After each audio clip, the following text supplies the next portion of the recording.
Guys, welcome to episode 2 of mine, but episode 3 overall. Ooh, got the... Thank you, Set it up. Yes, brother. Show them the ting, mate. Mango juice, look at this, boys. Guess the price in the comments. And I didn't get it because I'm not a nerd who eats sugar, mate. It's nice, This mate. is sugar Indirect fanatic. sugar. Sugar fanatic right here. I did crash out yesterday with the lollies, the ice creams and shit, to be honest. And the brownies that are cakes. No, they're dead, bro. You should have one. You should try one. One of the things that we're going to build off of anyway, getting straight to the point, boys. A topic that we wanted to speak about today was getting payouts. So moving away from the trying to get a funded account, okay, whatever. A lot of you guys are either at the stage where you've passed accounts or you're at incoming payouts. Or at least payouts are on the horizon. Now, what we wanted to speak about today, and it's a massive topic but that no one really speaks about, is number one, what to do when you actually get the payouts. And number two, how to not get ahead of yourself and how to not get that thought thinking, oh, I figured it all out and I can see the market movements better. That is the classic ending tale of someone like, remember Teddy, if he's watching this, he's probably not, but this guy called Teddy in our Discord, he used to trade a completely different model. He was smashing it on Top Step. He had a sick week, like 1 or 2 losses out of the whole like trading month.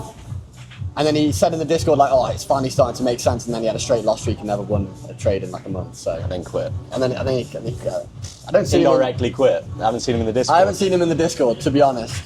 Not at all. But yeah, how to not get an ego, because the reason why we lean on mechanical trading is so you're not getting an ego, but you can get an ego from getting payouts because it's money in the bank and validating your fucking. It's first of all not getting an ego, but then also during those losing periods, not putting too much pressure on yourself and understanding that losses come, losses happen, anything to neglect these losses. So you just have to understand that you can do everything right and still lose. It's not on you, and that's fine, but that's why we do it. That is a testament to a lot of guys thinking like, oh, I'm having a losing week once again. And it's nothing, bro. It's nothing. Like, what you want to do for me, stay level-headed. Just keep focusing up on scaling. Don't focusing up on payouts. Focusing just on, oh, I want to get more funding. I want to get more funding. Divert those payouts back into the game. Don't just collect them and buy a fucking watch or a bag or something. Maybe do that later on, after you've already built a profitable system where you're getting payouts from completely different accounts, all different sizes, all different risk plans, trading different pairs. Once you've got that built up, maybe start getting a bit gas, mate, because you know that you can disciplinedly trade a system. But until that point, bro, if you're getting a 4 grand payout here, 4 grand payout there, mate, you're nothing, bro. You still don't have a system to consistently pay you. If you have a losing week and lose that one account that's paying you, you'll have nothing, bro. That's the importance of diversifying and also looking to split that payout percentage in terms of how much you're getting, whether it will depend on your situation, what you want to leverage the most. Either you're putting 70% into the props and then 30% into life to continue to grow your personal capital. So that's the importance of that. And then once you've got more props and past accounts, then you can leverage and diversify that. So you can have different risk portfolios, and then you can also diversify different pairs to certain accounts, and then also future stuff as well. And give them a bit of a teaser of like the risk plan and the account split / DCA thing that you've just done for your most recent mentee. Okay. That's going to help him out and like scale him into the future. Like tell him a bit how they could structure theirs or anything about that. So my mentee is just new to the game. He's said he's willing to put £400 a month into trading. So that means he can get 2 25Ks a month and 3 10Ks a month. So we're doing 1 25K on the first week on Monday, and then 2 10Ks on the second week on Monday. Third week on Monday we're doing 1 25K and then 1 more 10K on the last week. And then once he's passed those 10K accounts, we're going to be risking 2% on the first one, 1% on the second, and then we'll have set payout balances that we're looking to target before we can take a payout. And those payout balances will allow him, the smallest one will allow him to buy 100K and then scale that way. Then obviously we're going to drop the risk as soon as we have those bigger accounts, because we want to be able to bank on them. Obviously they're a lot more expensive first of all, but we can also rinse them a lot more. So even if you're risking 0.5%, still making 1.5K fucking trade. Yeah, which is massive. It's massive, isn't it? And like that's what I wanted to put in, but Cole literally explained what I was going to say. The only point of that first segment where you're getting the 10s and the 25s is to leapfrog into the 100s. Like once you're on the level of 100s, unless you're trading futures, because futures, the 50s are sometimes better odds. And with the futures, it's a bit different. But let's just say focusing on Forex. You just want to get to the 100s and then stay there, because that's when real life-changing money is. Because although Cole's saying, yeah, with that low risk, you're getting 1,500. Well, if you get a couple of hundreds, you can do 1% risk on one of them, which is 3K per win. And if you want to get aggressive, you can do like 1.33% per trade on one of them, which is 4k per win. Yeah, and that's when the money starts getting real. That's what can change the game, really. That's what is actually life-changing. You have to understand, when you're newer to trading or you don't have a lot to invest initially, buying these smaller accounts, you can't care about these 10Ks, man, because they're not gonna change your life. You have to just use them and leverage them to be able to then get bigger accounts, which will actually change the game for you. Well, they're going to change your life, but only by scaling into the bigger. Only by scaling. You have to understand that you could pass one and risk high and blow one, but it also gives you the opportunity to be able to get bigger accounts quicker.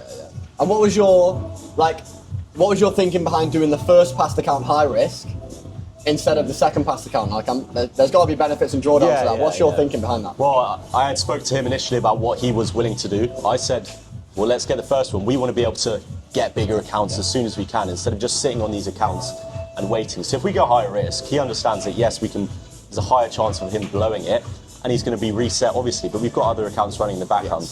We want to get that higher risk. Hopefully, I said it as 2 winning trades in a row, and then we're going to take a payout. Keep it brief. That will allow him to buy 200Ks, and that is where you can really scale. We don't want to be sitting around on these smaller accounts just waiting.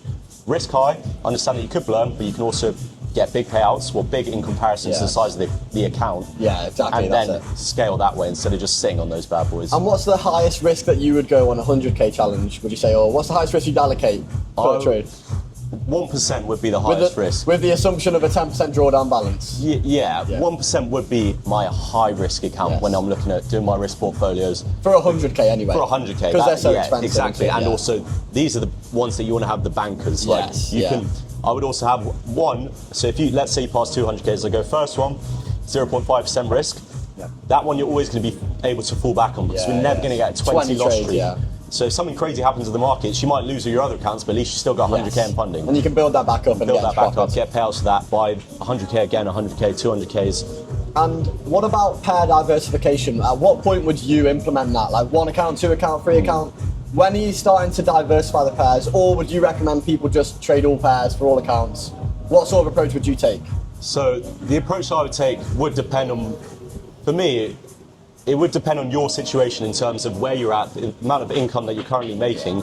If you're trying to make a quick bag and then look to diversify, I'd say that you need to be trading all the pairs. Understand your probability that you're more likely to lose the account. But you're also more likely to get the big winners. Because if loss streaks line up, but you're gonna fucking get paid a lot harder when you're trading. So if win streaks line up, which they can. Win streaks, we're winning 3 times harder than we're losing per trade. So that's what I would definitely say, that if you haven't at least got 4 to 500k in funding, don't look to diversify the Forex accounts, because we're only trading 3 pairs. Whereas with the futures, understand that there's smaller drawdown.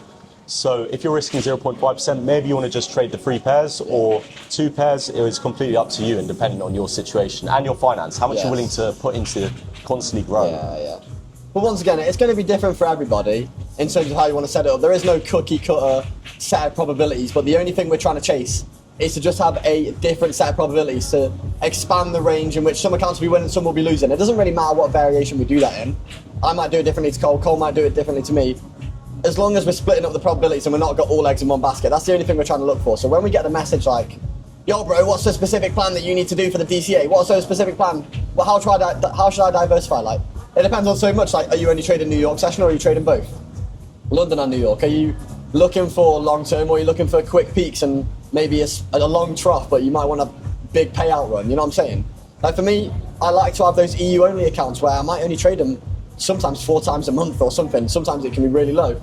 But I know the drawdown on that bad boy is not really going to ever do anything. But I'm also not really going to get too much quick money on it either. But also understand, boys, BERG's been able to build to that point by having so much capital with other stuff where you can just go, okay, I'll have an account that I trade less and it'll be more consistent. Overall, he's going to be able to keep that account for a longer period of time because he's never going to reach 10% drawdown, especially with the data that we've got on the EU.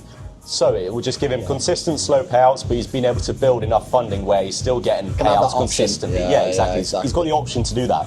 Where when you've just got 2 funded accounts, you don't have the option to do that. Very true. I'd agree with that. I've seen a lot of guys in my Discord recently, like, they're getting some payouts now, maybe 2k here, 2k there.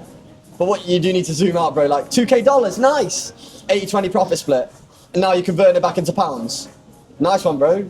If you made $4k, you've now made maybe 2k pounds. Good job, bro. You're achieving like a very average wage in a month for someone who's working full time. Although, yeah, you might think you put way less hours in, and you only clicked a couple of buttons. But are you even up yet? You're probably still down on evals, bro. So don't think you're that guy. Like, you're that guy when you make your 5 figures from trading. You know what I mean? Yeah. And when you're actually up and you actually see that, oh shit, I've spent 10k on evals in my life and I've made 30k from trading. Sound. When you're just getting your first 2k here, 2k there, don't think that you're gonna buy some fucking sick beamer on finance and you're gonna start jazzing up your life and jacking it up to the max level in terms of spending, because you're not like, you could like, Exhibit A, there's a guy on TikTok, yeah, we're not gonna mention him because he doesn't even deserve the mention, but he was on TikTok and now he's moved over to a different niche and he's quit trading, okay?